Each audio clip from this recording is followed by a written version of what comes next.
O nosso vídeo de hoje é o segundo episódio dessa série que estou fazendo aqui sobre o Rio São Francisco, que leva o nome de São Francisco, esse rio que passa e entra em nossas vidas.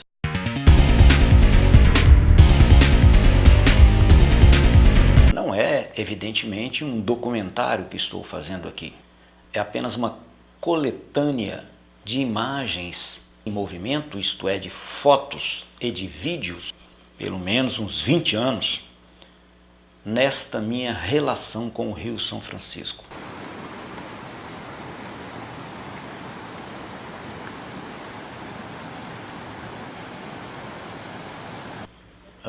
O primeiro episódio que está aqui foi, digamos assim, uma espécie de convite para você embarcar comigo nessa viagem. É fundamental que nós conheçamos alguns dados, algumas informações sobre o São Francisco. Eles vão dar uma sequência nos próximos vídeos. Eles vão estabelecer, digamos assim, um roteiro para o que eu vou tratar nos próximos episódios. O São Francisco, ele praticamente foi descoberto junto com o Brasil. O Brasil foi descoberto em 22 de abril de 1500 e o São Francisco foi descoberto, digamos assim, em 4 de outubro de 1501. E ele recebeu esse nome porque 4 de outubro era a data do santo, o Santo São Francisco. Vamos dar aqui alguns números, alguns dados sobre o São Francisco para nos ajudar a entender de que rio estamos falando. Ele é conhecido como o Rio da Integração Nacional, porque ele integra a região sudeste, Minas Gerais, à região nordeste.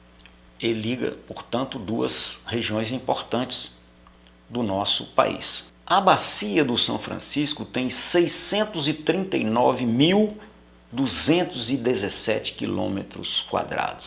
640 mil quilômetros quadrados, vamos arredondar. Isso fez com que uma bacia desse tamanho fosse dividida em regiões para facilitar o estudo e para facilitar o planejamento. Assim nós temos o Alto São Francisco, que vai da sua nascente lá na Serra da Canastra até Pirapora. Esse é o Alto São Francisco. Aqui em Pirapora começa o Médio São Francisco, que vai até Sobradinho, vamos dizer assim. De Sobradinho até Piranhas, nós temos o chamado Submédio São Francisco. E de Piranhas a Piaçabuçu, nós temos o Baixo São Francisco. A influência do São Francisco, ela se espalha por cerca de 550 municípios. Estou arredondando esses números. Ora, se o Brasil tem 5.500, nós temos quase 10% dos municípios brasileiros na bacia do São Francisco. No São Francisco nós vamos encontrar vários usos. Na Lei 9.433, que as águas elas devem favorecer o uso múltiplo. E nesse caso, no caso do Rio São Francisco, os usos que mais se destacam, o abastecimento, o consumo humano, porque ele atende a um número enorme de cidades, cedendo as suas águas para o nosso consumo. O segundo uso é a dessedentação animal, isto é, ele mata a sede dos animais. Nós temos também um outro uso importante e que se destacou com o tempo, que é a geração de energia elétrica.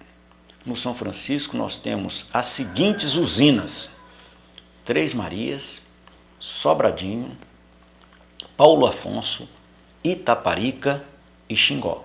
5 grandes usinas geradoras de energia elétrica.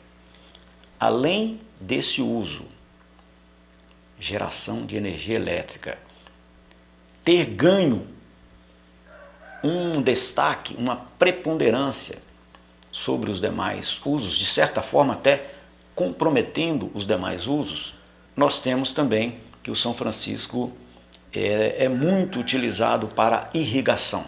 tanto com projetos públicos, que são coordenados pela Codevasf, que é a Companhia de Desenvolvimento do Vale de São Francisco, quanto projetos na área privada. Nós temos um outro uso, que é a navegação. Esse uso, infelizmente, a navegação, com o passar dos anos, ele foi perdendo a sua importância.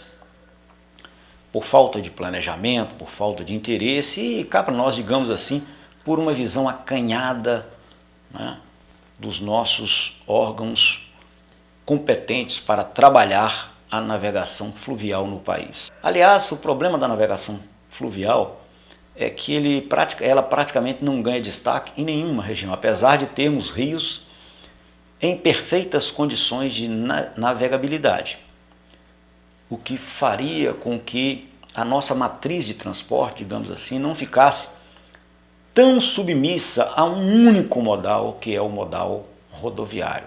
O país praticamente é um país que roda em cima de pneus. Ultimamente está se tentando retomar um pouco do modal ferroviário, mas está muito longe daquilo que deveria ser. Eu citei aqui, portanto, consumo humano, geração de energia, irrigação, navegação, e tem outros usos, né, que às vezes passam até despercebidos, como é o turismo. Mas eu vou me concentrar num desses usos, porque foi o que eu conheci mais de perto e eu me refiro à navegação no São Francisco. Eu pretendo caminhar quase que exclusivamente por esse uso, navegação no São Francisco. E a partir dele, aqui e ali, mencionar os outros e os conflitos que existem e que acabaram prejudicando a navegação ao longo do tempo. E esse será o meu foco principal aqui nesses vídeos. E sabem por quê? Por uma razão primordial. Porque durante quase 10 anos eu fui o gestor da administração da hidrovia do São Francisco. Provavelmente você, boa parte, nem sabe o significado dessa palavra e nem sabe que existia esse órgão e qual era a competência dele. Mas eu passei lá quase 10 anos. E lá eu tive a oportunidade de conviver mais de perto com a realidade do Rio São Francisco, sobretudo e principalmente do chamado Médio São Francisco, Pirapora até Juazeiro, Petrolina. Durante esses quase 10 anos, fiz pelo menos 1 ou 2 viagens por ano pelo Rio, na atividade do nosso órgão da administração da hidrovia, a chamada ASFRA, que era vinculada à Codeba, depois à Codomar e agora parece que vinculada ao DENIT. E nesse período eu tive a oportunidade de estar embarcado, conhecendo cada um desses pontos e convivendo com pessoas que têm a sua própria história ligada ao Rio São Francisco. Há uma quantidade significativa de pessoas em Pirapora que vieram subindo o Rio São Francisco e que fizeram essa trajetória se deslocando de suas cidades, Casa Nova, Centro Sé, Pilão Arcado, Remanso, em função da navegação. Porque aqui estava a Companhia de Navegação de São Francisco, era sede da empresa. E as famílias foram se mudando porque os deslocamentos levavam muitos dias, naquele tempo sobretudo, cerca de 15 dias, 20 dias, e as famílias, os filhos e as mulheres acabaram por decidir acompanhar os seus maridos que trabalhavam na navegação para ficar mais perto deles. Esse é um ponto interessante para a gente tratar. Mas tem muitos outros. Esse segundo episódio tem por objetivo apenas dizer por onde eu pretendo caminhar aqui nessa série sobre o São Francisco. Dito isso, o próximo episódio, o terceiro, só sairá aqui depois do período eleitoral. A partir da próxima semana, a próxima segunda-feira, estarei tratando exclusivamente aqui de assuntos correlacionados à política e às eleições. É óbvio que assuntos como o plano diretor de Pirapora podem dar oportunidade para discutir também a importância dessas eleições desse ano. Quem sabe a gente encaixa aqui esse plano diretor em Pirapora que está sendo revisado e que é de grande importância para todos nós, embora a maioria da população sequer saiba que existia um plano diretor, sequer saiba qual é o seu conteúdo e finalidade e provavelmente sequer está acompanhando essa revisão. É aí que mora o perigo. Um grande abraço, até o próximo.